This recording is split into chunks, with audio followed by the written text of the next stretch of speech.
Plastic দিলেই পাওয়া যায় খাবার, টাকা না থাকলেও থাকবে না পেট খালি। জানেন কোথায় রয়েছে এমন চমৎকার ব্যবস্থা? গার্বেজ ক্যাফে, যেখানে খাবার কিনতে টাকা লাগে না, বাড়ির ভাঙাচোরা প্লাস্টিক দিলেই চলে।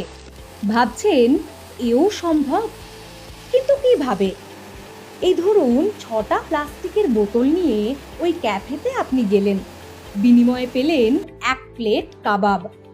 আশ্চর্যজনক, এই ক্যাফেতে প্লাস্টিকের বোতল বা অন্যান্য বর্জ্য নিয়ে এলেই বিনামূল্যে খাবার পরিবেশন করা হয় গ্রাহকদের।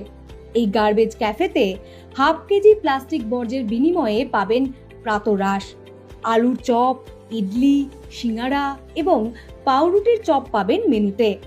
1 কেজি প্লাস্টিক বর্জ্য দিলে পাওয়া যায় স্বাস্থ্যকর পেট ভরা দুপুরের খাবার। মেনুতে থাকে 4টি রুটি, 2 ধরনের সবজি, ডাল, হাফ প্লেট ভাত, স্যালাড, দই, আচার এবং পাঁপড়।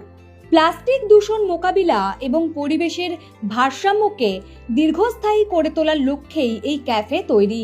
পরিচ্ছন্নতা বজায় রাখার উদ্দেশ্যে ভারতে এমন উদ্যোগ এই প্রথম। ছত্তিশগড়ের অম্বিকাপুরে অবস্থিত এই গার্বেজ ক্যাফেটি।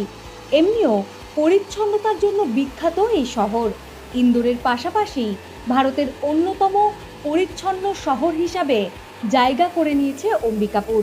শহরটিকে প্লাস্টিক মুক্ত করার প্রচেষ্টায় এই ক্যাফের যাত্রা শুরু।